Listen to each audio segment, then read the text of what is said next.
Hello dear learners, welcome back to your channel Mind Map SST. In the last video we have started the chapter 2 Oceans and Continent, and now we will do remaining part of the chapter from the ocean. जैसा मैंने आपसे बोला था कि यहाँ से मैं complete कराऊंगी, तो वही करते हैं हम. Okay, let's start. ये मैंने आपको अभी उसमें वीडियो में समझाया था कि आपके पास 5 ओशन है. Pacific ocean, Atlantic, Indian, Arctic ocean, southern. ठीक है, ये आपने कर ही लिया था. अब इन सभी के बीच में आपको समझना चाहिए कि जिस तरीके से ये 5 हमारे पास ओशंस हैं, एक तो सबसे पहले ये देखना है हमें कि इनका कहीं पर भी कोई सेपरेट बाउंड्री नहीं है ना. They are not really separate. पानी के अंदर क्योंकि जो वाटर फ्लो होता है वो कंटिन्यूअस मूवमेंट करता रहता है. ठीक है, तो हम उसे कैसे पहचानेंगे, लेकिन आपको समझाने के लिए और हमें उसके नेम देने हैं, इसलिए कुछ बाउंड्री लाइन जो है वो ड्रॉ की गई हैं.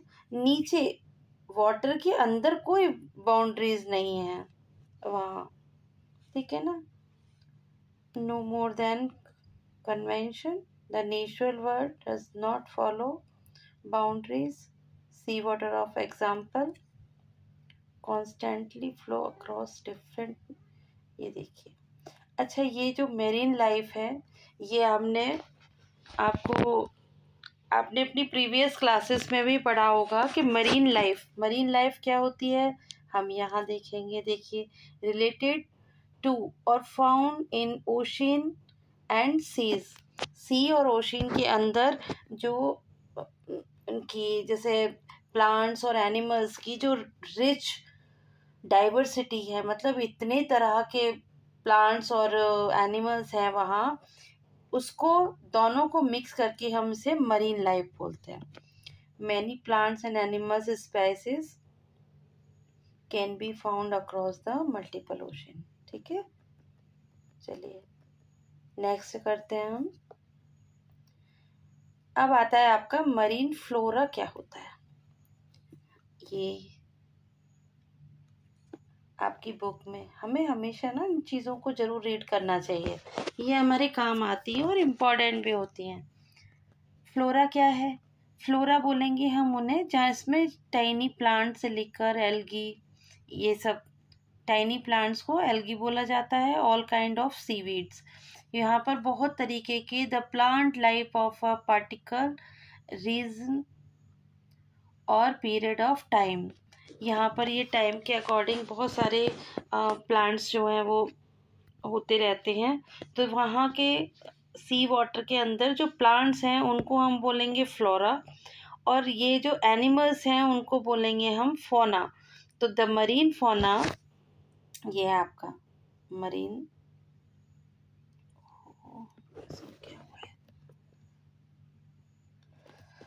Marine fauna consists of thousands of species of colorful fishes, dolphin, whales, and countless mysterious deep sea creatures.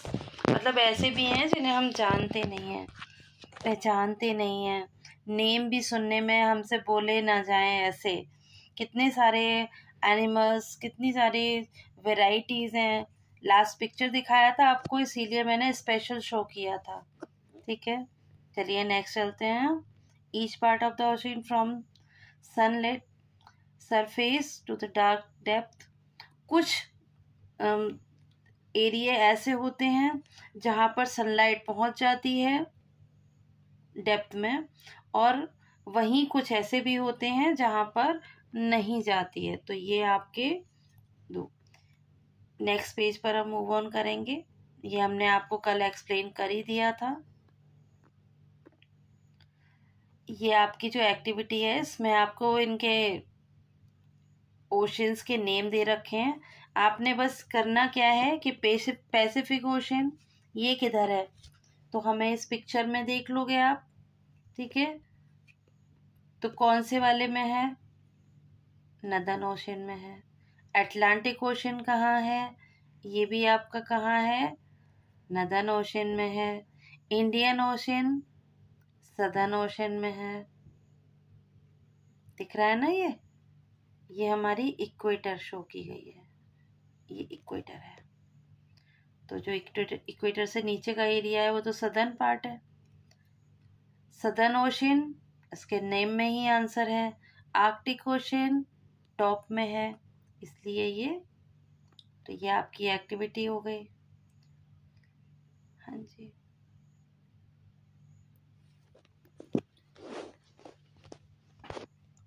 ये इसका बस आपको एरिया, मैंने कल इनके नंबर्स वगैरह सभी आपको क्लियर कर दिए थे, उसी के अकॉर्डिंग है, ठीक।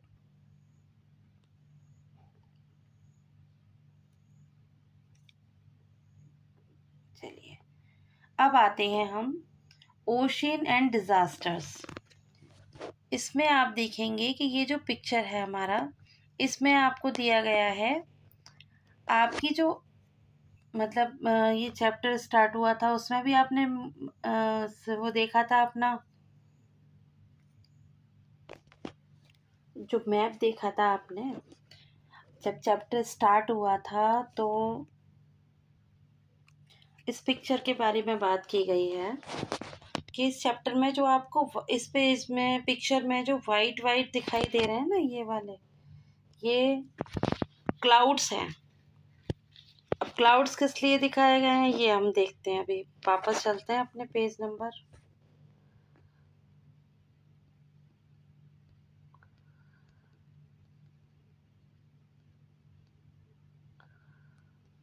नेक्स्ट, इसके बाद ही था ना यहाँ पे, ओके।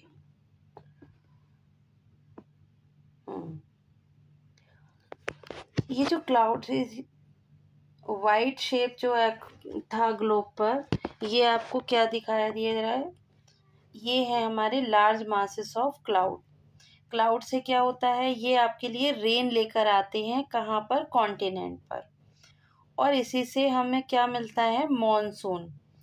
तो जो इंडिया है ये एक्सपेक्ट करता है एवरी समर सीजन, हर एक समर सीजन में originate from the in the ocean, ocean के अंदर से विदाउट सच रेन, अगर ये रेन हम मतलब हमारे इंडिया पर या हमारे देश में ना हो तो हम लोगों के यहाँ जो एग्रीकल्चर है और लाइफ विल सफ़र। तो जितनी भी हमारे यहाँ ऑल लाइफ से मीन्स है ह्यूमन बींग्स, एनिमल्स, प्लांट्स, मतलब जितनी भी लाइफ हैं वो सब सफ़र करेंगी, which can cause wide spread damage of coastal region in of the world. तो इससे क्या होगा, फिर वर्ल्ड में हमारे काफ़ी डैमेज हो जाएगा, क्योंकि जब जहाँ बारिश नहीं होती है वहाँ कितनी दिक्कत होती है। अभी ऐसे ही जो ओशन होते हैं उनके अंदर जो नेचुरल डिजास्टर होता है वो होते हैं सुनामी, ठीक है। तो ये क्या है, a huge powerful wave generally caused by a strong earthquake और अ वॉल्केनिक इरप्शन। तो ये कहाँ होते हैं, bottom of the ocean, ocean के अंदर वॉल्केनिक इरप्शन हो जाता है या फिर अर्थक्वेक हो जाते हैं, तो उससे क्या आता है, सुनामी। और सुनामी जब आती है तो थाउजेंड्स ऑफ किलोमीटर्स तक ये सभी को submerge coastal areas causing whisper damage, मतलब वहाँ इतना दूर तक जाता है ये सब, तो काफ़ी दूर दूर तक डैमेज हो जाती हैं चीज़ें। तो ये ऐसी जो सुनामी आई थी वो कब आई थी, 26 दिसंबर 2004 में आई थी। इंडिया और इसके साथ में 13 और भी कंट्रीज थे जो इसके सुनामी की एरिया में आ गए थे, मतलब सुनामी ने इसे इफेक्ट किया था। सुनामी ने more than 2 lakh people loss their lives, 2 lakh से ज़्यादा पीपल्स की लाइफ जो थी वो लॉस्ट हो गई, मतलब डेथ हुई थी उनकी। In India the Andaman and Nicobar above the also subsection island further below। ये जो आइलैंड्स थे हमारे यहाँ के, इनमें तमिलनाडु केरला वाले जो थे ये सबसे ज़्यादा इफेक्ट हुए थे, क्योंकि आपने देखा है ना इंडिया हमारा नीचे से पेनिनसुला जैसा ये पिक्चर है ना आपका। अब ये देखना यहाँ भी वाटर है, यहाँ भी वाटर है। तो अब यहाँ अगर कहीं से सुनामी वगैरह कुछ आती है तो क्या होगा, प्रॉब्लम आएगी ना, इधर से भी और इधर से भी। तो बस वही सब था।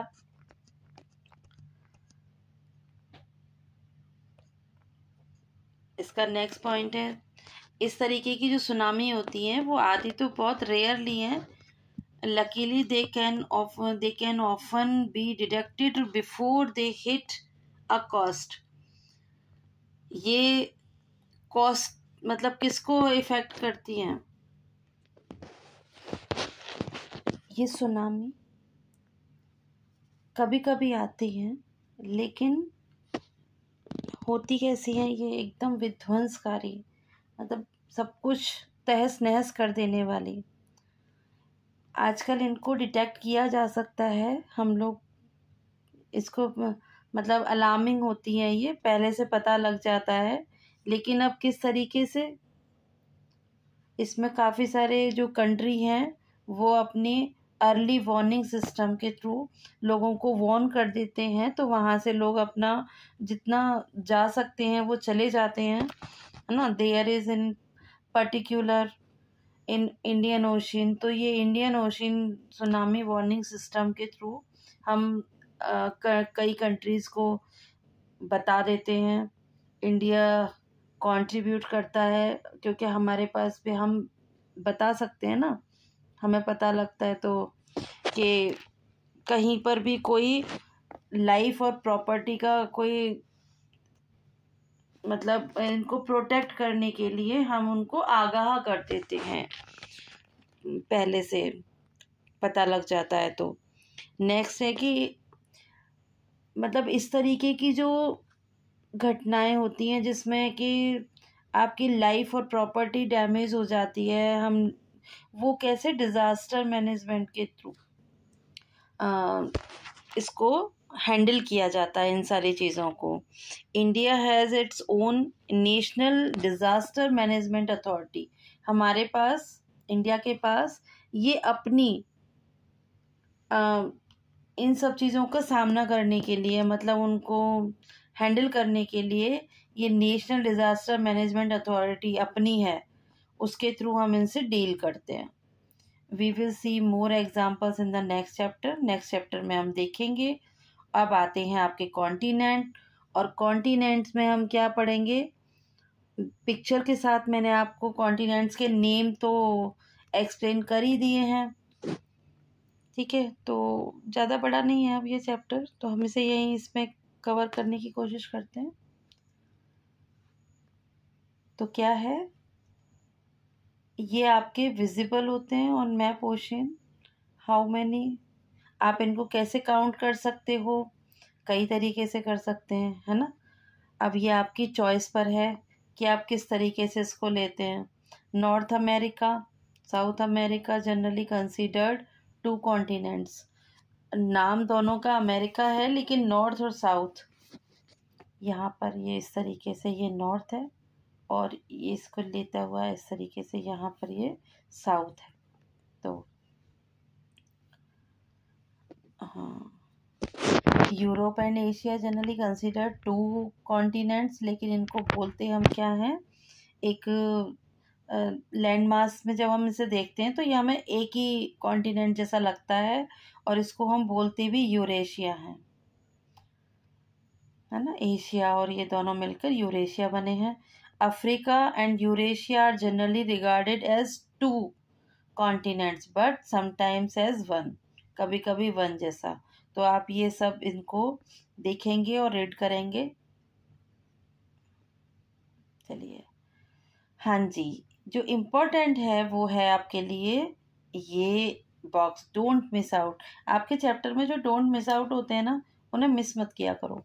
बहुत नॉलेज मिलती है उनके साथ में।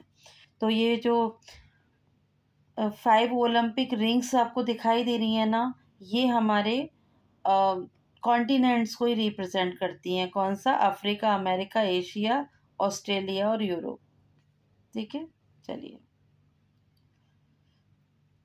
ये आपका 36 पेज पर, हम हैं 35 पर इनकी कॉन्टिनेंट्स की। हाँ, अब आप अगर 1 और 2 लार्जेस्ट और स्मॉलेस्ट वाला एरिया देखते हैं तो हमारा 1 था ये, 2nd Africa, 3rd north America, south America, 5 है आपका ये इधर, 6 एंड 7। अब आप इनके बॉक्स काउंट करके भी पता लगा सकते हो कि ऐसा कुछ भी नहीं। यहाँ आपको कुछ ये जो एक्टिविटी है ये देखिए, ये इसी के थ्रू है ना। ये बस बॉक्सेस को काउंट करके भी आप इसमें नंबर 1 और 2 का डाल सकते हो। जिसमें ज़्यादा बॉक्स हैं वो लार्ज है और जो उसमें कम रहेंगे वो स्मॉल रहेगा। ठीक, चलते हैं फिर आगे। अब आते हैं आप आइलैंड पर। आपने ये दोनों केयरफुली ऑब्जर्व 2 मैप्स अर्लियर, जो पहले आपने 2 मैप्स पढ़े थे 2.2 और 2.3, इनमें आपने नोटिस कर लिया होगा कि कॉन्टिनेंट्स क्या होते हैं। Continents do not include all land masses. ये जो कॉन्टिनेंट हैं उनमें सारा लैंड मास कवर नहीं होता है। Some smaller pieces of land are left out. कुछ छोटे छोटे पीसेस जो होते हैं लैंड के वो रह जाते हैं। Surrounded by water on all sides, हर एक में, दे आर कॉल्ड आइलैंड। तो ऐसी जगहों को हम क्या बोलते हैं? आइलैंड बोलते हैं। Continent are also surrounded by water but because they are so large they are not considered island. इसलिए हम इसे, जैसे आपने ये देखा था, ये ऑस्ट्रेलिया है, ये भी हमारा इधर सब वाटर से कवर है, लेकिन हम इसे आइलैंड नहीं बोलते हैं।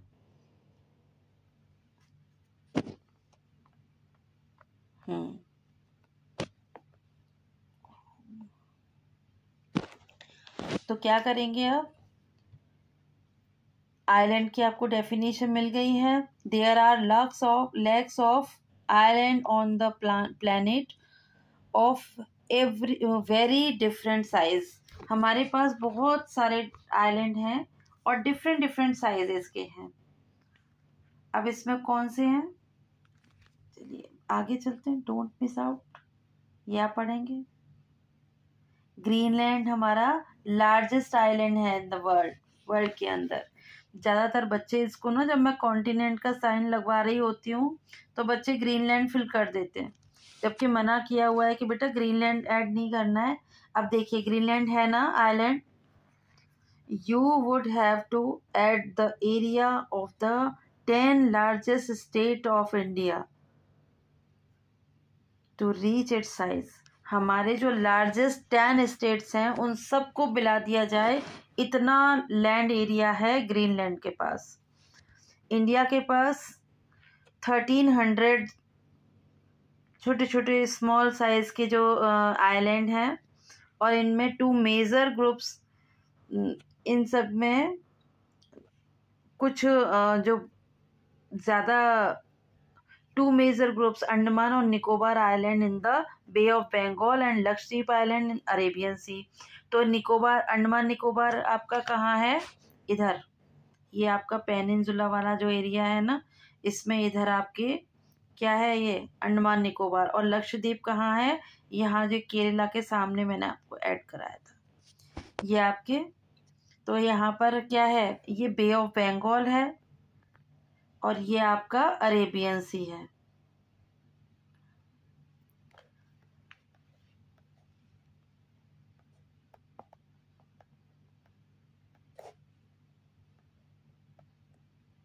चलिए नेक्स्ट है 1981 से Indian Antarctic program has been explore Antarctica, a continent with a very cold climate and harsh environment.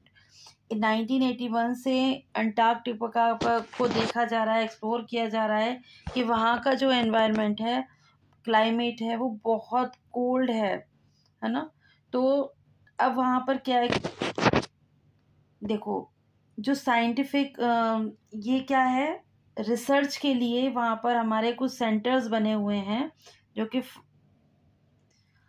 1983 में इंडिया ने फर्स्ट साइंटिफिक बेस सेक्शन वहाँ पर, जिसे हम दक्षिण गंगोत्री बोलते हैं, वो वहाँ पर इस्टेब्लिश किया था। और approx 40 teams of Indian scientists have conducted research in this far away region। वहाँ इतनी दूर जाके क्लाइमेट और एनवायरनमेंट के ऊपर करीब 40 टीम्स हैं हमारी, जो कि वहाँ पर रिसर्च कर रही हैं। The settlement where the scientist live has a library and even a post office. वहाँ पर इन्होंने लाइब्रेरी और पोस्ट ऑफिस, साइंटिस्ट को नीड रहती है ना, इसलिए ये भी है वहाँ पर। अब आते हैं हम ओशन की जो लाइफ है वो कैसी है और कितनी है। तो ये थोड़ा सा रह गया है, इसे कंप्लीट करते हैं हम। Ocean and life. तो ओशन और continent are vital parts of environment and affect most aspect of our lives, even if we not notice if we do not notice it. We have mentioned that ocean send rain to the continent. This is the part of earth's water cycle which you will further study in science। जैसे आपने science में पढ़ा है कि ocean की तरफ से water cycle जो मतलब क्लाउड्स आते हैं और हमारे कॉन्टिनेंट पे, या फिर आप कहेंगे कि अर्थ जो लैंड मासेस हैं वहाँ पर रेन होती है, इससे हमारा साइकिल चलता है। ठीक है, तो ये विदाउट ओशन, अगर ओशन नहीं होंगे तो रेनफॉल नहीं होगा और अर्थ में सारी अर्थ जो है वो हमारी डेजर्ट बन जाएगी, वुड बी अ डेजर्ट। तो इसलिए क्या है, half of the world oxygen produced the ocean flora. हमारे वर्ल्ड की जो आधी ऑक्सीजन है वो ओशन के फ्लोरा से आती है। फ्लोरा और फौना आप याद रख लीजिएगा, ठीक है। planets lungs, which is why they are called planets lungs। इसीलिए जो ओशन है, फ्लोरा है, उनको हम प्लैनेट का मतलब अपनी अर्थ का लंग्स बोलते हैं। ओशन इसलिए play a circular role regulating the climate and sustainable on the earth. ये से रेगुलेट करते हैं। Ocean have deeply impact humanity in many other. Ocean से हमारी काफ़ी चीज़ों पर इफ़ेक्ट पड़ता है, बहुत काफ़ी तरीक़ों से। कैसे? फ्रॉम अर्ली टाइम, पुराने समय में जो पास था हमारा, people have use ocean sea to migrate the other region. जो लोग थे वो एक जगह से दूसरी जगह जाने पर के लिए ओशन को यूज़ करते थे, ट्रेड करते थे, अलग अलग तरह की उसके लिए मिलिट्री कैंपेन वगैरह का वो ट्रांसफ़र रहता था। Source of food through fishing, fishing के थ्रू सोर्स रहती थी फूड की। ओशन है वो also nourish culture and coastal people all over the world. Ocean के आसपास का जो एरिया है वो कोस्टल की एरिया बोला जाता है ना, तो उसकी वजह से काफ़ी नरिश किया जाता है। कल्चर वहाँ का बहुत डिफरेंट है। Almost all of them have tales and legend. तो ये आपके सी और इनकी सी गॉड भी होते हैं, गॉडेस भी होते हैं, सी मॉन्स्टर भी होते हैं, ट्रेजर भी होता है। Ocean dangers but also their blessings. Ocean में खतरा भी बहुत है लेकिन ये हमारे लिए ब्लेसिंग्स भी हैं। तो ये आपका सेकंड चैप्टर फिनिश हो जाता है। अब आप आगे नेक्स्ट चैप्टर के लिए रेडी रहेंगे। फिर भी हम इसे हाँ जी, ये आपके लिए टास्क है कि ये आप चैप्टर ये वाला डोंट मिस आउट आप खुद पढ़ेंगे और मुझे बताएंगे कि इसमें आपने क्या सीखा। और अगर आपको समझ नहीं आता है तो फिर मैं हूँ ना समझाने के लिए। चलिए मिलते हैं नेक्स्ट चैप्टर में। या तो आप मुझे बता दीजिएगा या फिर मैं ही चूज़ करूँगी। तो आप मुझे बताएंगे कौन सा चैप्टर एक्सप्लेन करूँ। बाय बाय, मिलते हैं नेक्स्ट वीडियो में।